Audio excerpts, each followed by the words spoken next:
Disney Plus It's series. a Walt Disney animated series called Primos, and it's facing what this article refers to as a racist backlash. Not a backlash from racists necessarily, but from people who say they used unfair racial stereotypes against Mexicans, I believe. Yes. She's like, okay, it's centered around this girl, and she's 11 years old, and her 12 cousins move into her house for the summer, and they're saying like, this is a stereotype of immigrants, that they all like live together, and you also like color graded her neighborhood yellow and orange, which you can't do that unless you're actually in Mexico. Well, I guess maybe they are in Mexico. I don't know anything about the show, but like you said before, this denotes a hot climate. Obviously, when normal people see a sky or a setting color graded yellow or orange, that is a visual cue for your brain to say, look at this, I'm looking at a hot climate. When racist weirdos see a yellow tinted screen, they think, look at this, they're being racist towards people who live in South America or Mexico. They were also going after the artist behind this show because her name is Natasha Klein, which sounds like she could be a white person, but she actually is Mexican, and said that she based this story off of her childhood. That's like I've been on a rabbit hole lately of this girl. She's a redhead who her dad's white and her mom's Latina. Okay. And she makes all these videos about growing up in a Mexican speaking household. But didn't get the last name. But she's like, I don't even know what her name is. But she's got, I mean, her dad's white, so presumably they go by the dad's last name, right? And she does all these videos about like telling my Spanish speaking mom that her dipping sauce is not hot enough. And like, oh, I think I saw that. And I was like, I watched like all her shorts like the other day, and it's like, and there's inevitably in the comments section of a lot of those videos, people who don't get it, who don't understand that this is her gimmick, this is her niche, and they're calling her like, why are you appropriating the culture? She's not appropriating any culture. It is her culture. Just her culture, yeah. Also, there were people saying that there's a grammatical error in the Spanish that they used in the theme song. Oy vey, like that must be so hard for you.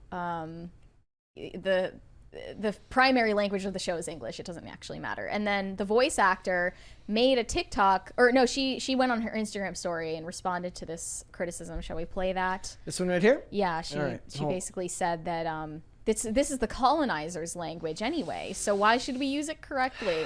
Well, for their new show, Primos, and people no, this is in the tweet from. I had the tweet here. Hold on. There it is. Yeah. This one right here. The Spanish language is not a Latin American language. It's a language the Spanish conquistadors forced upon Latin American people. The only reason we're Latin people and not Native American people is because of that distinction. So be mad at me all you want for misspelling words in Spanish. Be mad at me all you want for mispronouncing words in Spanish. That doesn't take away from the fact that I am a Mexican-American, Native American woman. The moral superiority oozes from every word she's speaking.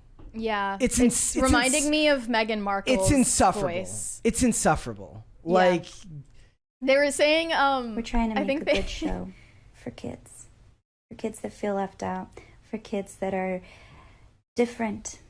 For kids who don't have a full grasp on any language, no matter where they live. Where are the shows for kids who do fit in and who aren't confused about anything?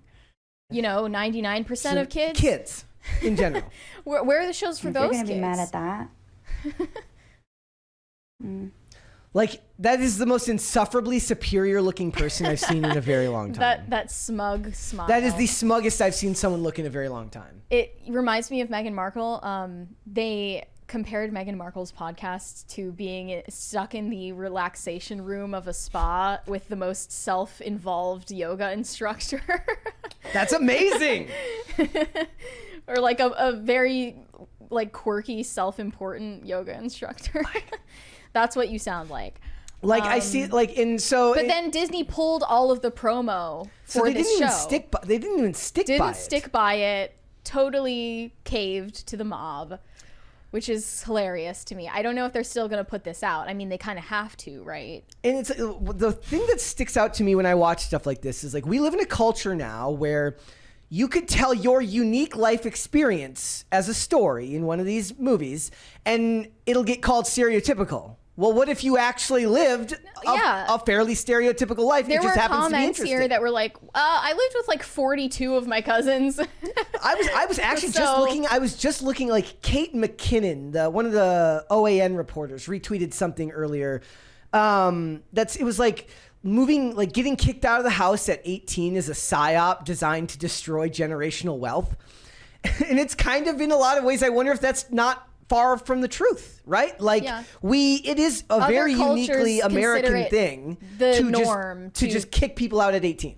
Other cultures consider it the norm to live in multi-generational households, and you will stay in your family household until you're married at the very least. Yeah. When I was in Spain, what they were telling me, we were in Madrid and we were in Asturias, and they were saying like a lot of the people in this place we were visiting, their families owned shops right on this strip of island, and so everyone there, the kids would work for their parents and they would live at home until they were like 26 or 27. They partied every night, they had a lot of fun, but when they got married and they settled down, that was it. And then they took over the business. If they moved out, they moved out then with a wife, and they had families, and they just weren't expected to stay home or to leave right when they turned 18. Yeah, because we consider that the norm because we're very atomized in our culture, and we're families. It's like the norm for families to either be torn apart by divorce or be torn apart by,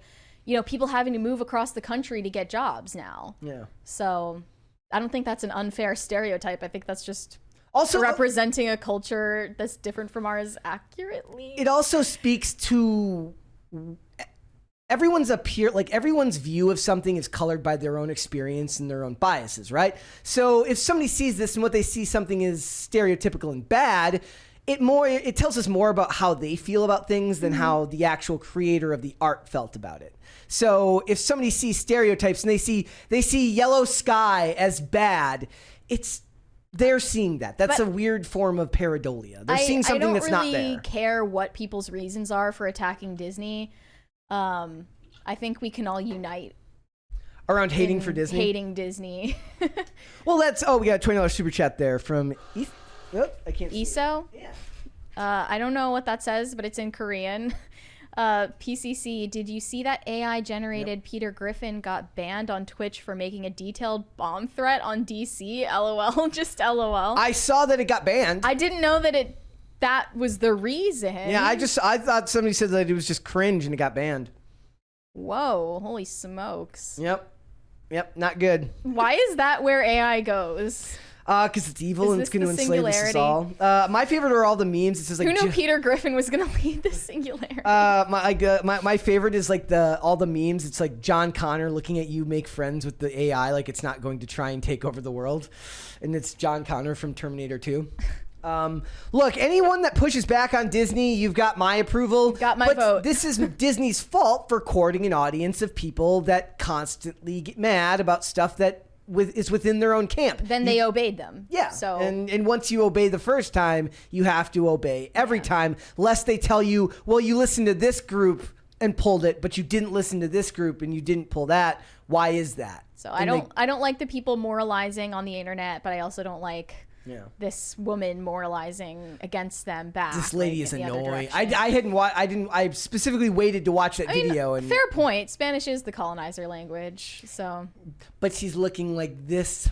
But her pursing voice her lips and her like face this kind of ruined it for me. And being morally superior like this, very, very annoying. The sort of like sing-songy lullaby tone of her voice is what Goo Goo gets me the Gaga. most. That's what it's. Goo Goo Gaga baby shit. And it's very annoying. So if you want to be mad at me, then be mad. It's very like it's like somebody like controlling their anger. Like she really wants to yell at you really loudly and call you slurs. She's working and against those Latina stereotypes of being loud and angry. She's trying very, very hard. She's not going to hit them with the chancla. Look, and it's just like, but also that people kind of showed their own problems when they say like, oh, she's not Mexican because her last name's Klein, not realizing that plenty of people grow up in blended families that do not include just one race, that we have a multicultural society now, and there's plenty of mixed race couples who grow up in families with American sounding last names. We've had a multicultural society since they got colonized. So welcome to reality, basically. But here's the thing. Here's the thing.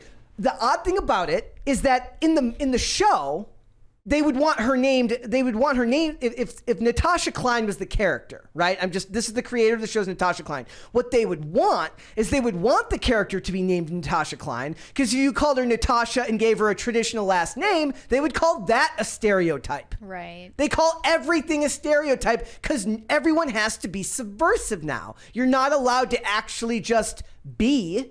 You have to be somehow pushing back against some non-existent foe and agenda. Remember that Sombrero street interview video where he like goes up to college students and is like, are you offended by me wearing this sombrero? And they all, like on the college campus, they're like, yes, that is extremely offensive. Yeah, that's really an offensive stereotype. And then he goes up to actual Mexicans and they're like, no, that's awesome. I love your outfit. Yeah. Thanks. Thanks for the nod. And it's the same as the girl who wore the kimono or the traditionally Japanese gown, right? That shit was crazy. And everyone got mad at her, and then people from actually from Japan were like, "Wow, that is beautiful. Thank you for displaying our culture." We've got one from Wyatt Derp. He said, "Birds pushing their young from the nest and bears chasing off their adult cubs is a psyop designed to destroy generational wealth, or it's just nature. Get over it, Zoomers. Stop whining and accept the gravy train has to end." I mean,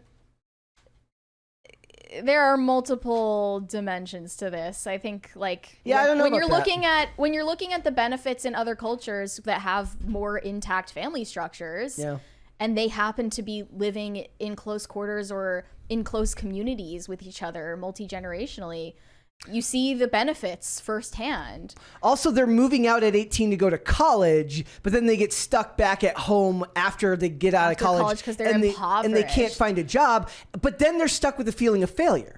Like they didn't manage to accomplish something. I don't think that we've unlocked the key to success here in the U.S., personally. Thanks for watching. Listen to full episodes of Pop Culture Crisis on Spotify. Keep up with us on social media and make sure you subscribe and ring that bell so you never miss the show. Bye, guys.